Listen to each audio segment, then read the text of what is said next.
अस्सलामु अलैकुम रहमतुल्लाहि व बरकातुहू। अल्हम्दुलिल्लाहि व कफ़ा व सलामुन अला इबादिहि अल्लज़ीना इस्तफ़ा, अम्मा बाद। मोहतरम नाज़रीन किराम, नमाज की शराइत में से एक बहुत अहम शर्त है कपड़े का पाक होना। लेकिन हमें ये समझ लेना चाहिए कि कपड़े का साफ होना एक अलग चीज है और कपड़े का पाक होना एक अलग चीज है। अब मिसाल के तौर पर ये कपड़ा है, ये साफ नजर आ रहा है, ये साफ तो है लेकिन जरूरी नहीं कि पाक भी हो।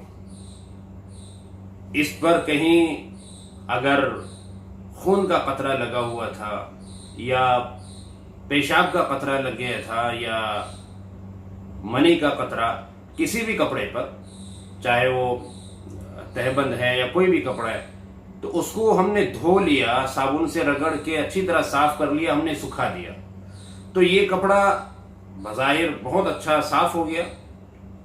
लेकिन अगर हमने इसको शरीयत के मुताबिक पाक नहीं किया तो फिर ये इस काबिल नहीं होगा कि हम इस कपड़े में नमाज पढ़ सकें, ये इस काबिल नहीं होगा कि हम इसको पहन सकें, क्योंकि ये साफ तो है लेकिन पाक नहीं है। तो अब हमें ये समझना है कि कपड़े को पाक कैसे किया जाए। चुनांचे बेहतर यह है कि इसके बारे में अमली तौर पर मैं आपको समझाऊं, प्रैक्टिकली तौर पर इसको समझाया जाए। इससे पहले मैं आपको एक मुख्तसर अंदाज में बता दूं कि कोई भी कपड़ा जिस पर नापाकी लगी हो, नजासत गलीजा लगी हो, खून, मनी का कतरा या पेशाब का कतरा लगा हो, तो उसे जब तक हम पानी में अच्छी तरह पाक उसको धो नहीं लेंगे, यानी उसको उस गंदगी को भी साफ करना है और मजीद उसको 3 दफा हमें निचोड़ लेना है अच्छी तरह से, तो फिर वो कपड़ा पाक हो जाएगा। अगर हमने उसको 3 दफा अच्छी तरह नहीं निचोड़ा तो फिर वो पाक नहीं होगा। लेकिन ऐसी भी शक्लें हैं कि अगर हम 3 दफा ना निचोड़े, नल के नीचे उसको कुछ देर तक हम एक ही दफा में उसको धोते रहें और उस गंदगी को दूर करते रहें तो वो पाक हो सकता है। तो इसकी जो अमली शक्लें हैं, आइए मैं इंशाल्लाह आपको समझाता हूँ। जैसे ये दाग है, अब ये समझिए आप, जैसे कि यहाँ ये नापाकी लगी है, तो आपको जब कपड़ा पाक करना है तो ज़रूरी नहीं है कि पूरे कपड़े को पाक किया जाए। आप इसको यहीं से पकड़ लें, यहाँ से ये नापाकी की जगह आपने पकड़ी और अब इसको आप साफ करेंगे।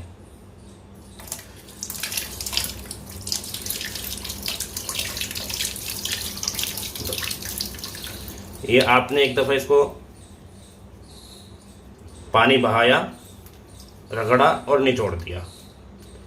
जितनी आपके अंदर जान है उतना निचोड़ देना काफ़ी है, चाहे इसके अंदर पानी के कतरे रह जाएं। दोबारा डालो।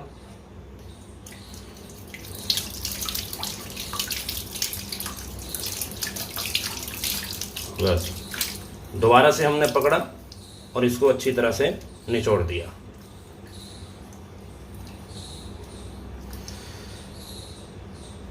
तीसरी दफा।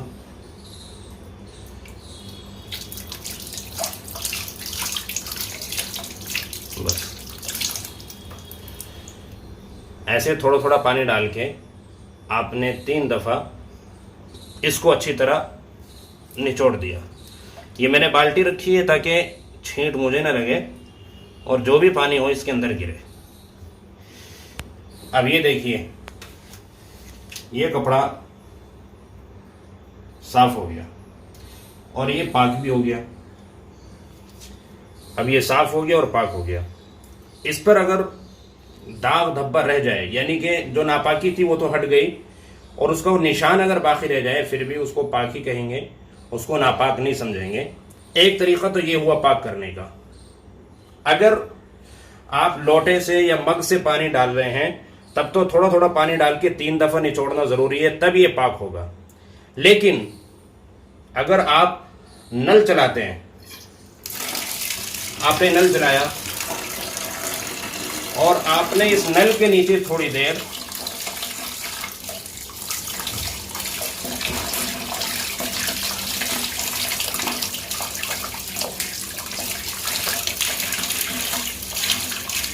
2-3 दफ़ा आपने इसको अच्छी तरह से रगड़ा और पानी इसके ऊपर आप बहाते रहें।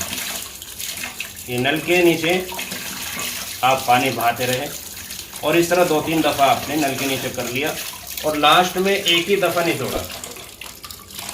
अब ये आपने लास्ट में एक ही दफ़ा निचोड़ा तो ये पाक हो गया। यानी 3 दफ़ा आपको नल के नीचे, ज़रूरी नहीं है कि नल के नीचे भी आप 3 ही दफ़ा इसको निचोड़ें, क्योंकि जितना पानी आपने 3 दफ़ा लोटे से बहाया उससे ज़्यादा पानी कंटिन्यू नल चलने से बह गया और आप हाथ से इसको बराबर रगड़ते रहे और लास्ट में आपने इसको निचोड़ लिया तो ये आपका पाक हो। अगर पहले से बाल्टी में पाक कपड़े पड़े हुए थे और ये नापाक कपड़ा है, मिसाल के तौर पर ये बनियान है, नापाक है, आपने ये भी इसी में डाल दिया। अब ये देखिए इसके अंदर पहले से कपड़े पड़े हुए हैं, एक आपने नापाक कपड़ा डाल दिया, तो अब ये सभी कपड़े, ये देखिए ये सभी कपड़े नापाक हो गए, क्योंकि ये एक कपड़ा आपने नापाक डाला और इससे पहले इसके अंदर पाक कपड़े पड़े हुए थे, तो सभी कपड़े नापाक हो गए। अब ये सभी कपड़े आपको अलग अलग पाक करने पड़ेंगे, ये सब कपड़े आपको पाक करने पड़ेंगे।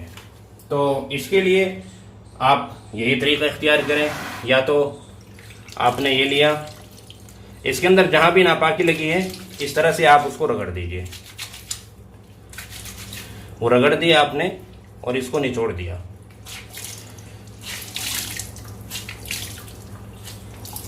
ये आपने निचोड़ दिया। अब आप नल चलाएं,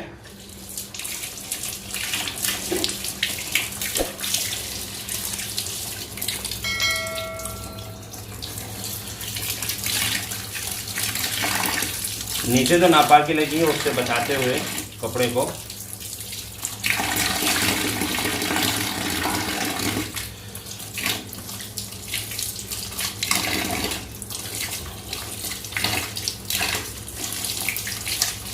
आपने 3 दफ़ा इसमें पानी निकाल दिया या कंटिन्यू नल चला के एक ही दफ़ा उसको अच्छी तरह रगड़ दिया जैसे मैंने पहले बताया था और आपने निचोड़ दिया, तो ये आपका एक कपड़ा पाक हो गया। अब इस पाक कपड़े को आपने, अगर ये नल पाक है तो ठीक है, और अगर नल पाक नहीं है तो किसी मग्गे से या किसी चीज़ से इसको आप पाक कर लें। आपने इसके ऊपर ये कपड़ा रख दिया। अब आप दूसरा कपड़ा लेंगे इसी तरह, और ये दूसरा कपड़ा ऐसे कंटिन्यू नल चला के आप इसको ऐसे भी कर सकते हैं। आपने काफ़ी यानी 3-4 दफ़ा इस तरह कर लिया, नल चला के कंटिन्यू इसके ऊपर पानी बहाते रहे, ये भी है, या थोड़ा थोड़ा पानी डाल के 3 दफ़ा निचोड़ दिया, ये भी। तो आपने अच्छी तरह इसको निचोड़ दिया तो ये भी पाक। तो इसी तरह जितने भी बाल्टी में कपड़े होंगे अब सबको पाक करना होगा। इसको भी आपने रख दिया। ऐसे इसके अंदर जो और कपड़े हैं उन सबको आप इसी तरीके से पाक करेंगे तो फिर सब कपड़े आपके आराम से पाक हो जाएंगे। वॉशिंग मशीन का ज़माना है, हाथ से अगर ना पाक कर सकें, ना निचोड़ सकें, तो उसका तरीका एक ये भी है कि जो नापाक कपड़े हैं उनके ऊपर से गंदगी हटा दें। जो गंदगी लगी थी, जो नापाकी लगी थी, मसलन मनी का ख़तरा था, वो आपने हटा दिया, साफ़ कर दिया, उसके ऊपर वो चिपका हुआ नहीं, लगा हुआ नहीं है।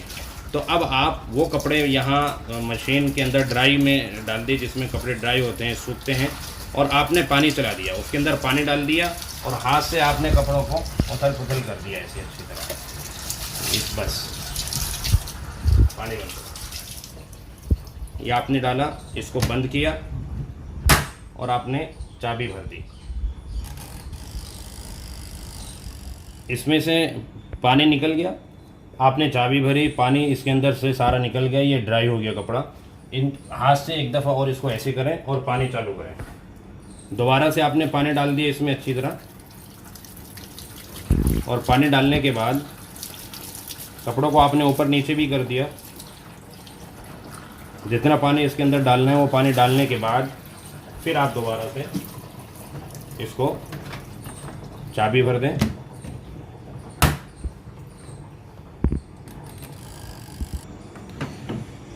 ये 2 दफ़ा हुआ, इसका सारा पानी खुशक हो गया। अब तीसरी दफ़ा फिर आप इसको इसी तरह कपड़ों को उथल पुथल करें और इसके अंदर आप पानी चलाएं। जितने पानी की ज़रूरत है आपने उतना पानी डाला। पानी डालने के बाद तीसरी दफ़ा फिर आपने इसको ड्राई के लिए छोड़ दिया। अब ये 3 दफ़ा हो गया आपका। चूँकि 3 दफ़ा आप पानी डाल चुके हैं और 3 दफ़ा इसको सुखा चुके हैं, तो गोया कि आपने इसको इन कपड़ों को निचोड़ दिया आपने 3 दफ़ा अच्छी तरह, तो इस तरह भी आपके कपड़े पाक हो जाएंगे। तो आपने देखा कपड़े को पाक किस तरह से किया जाएगा। अगर आप लोटे से पानी डाल रहे हैं तो थोड़ा थोड़ा पानी डाल के रगड़ दें और निचोड़ दें हर दफ़ा। 3 दफ़ा इस तरह करें, आपका कपड़ा पाक हो गया।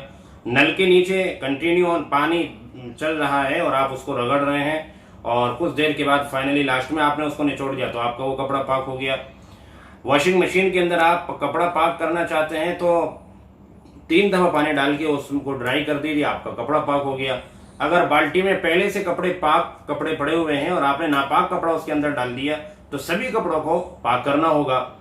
और एक ही कि अगर आप पूरा कपड़ा नहीं धोना चाहते तो जिस जगह नापाकी लगी है बस उसी जगह से पकड़ के आप उसको पाक कर लें, इस तरह जैसे बताया गया, तो आपका वो पूरा कपड़ा पाक हो जाएगा।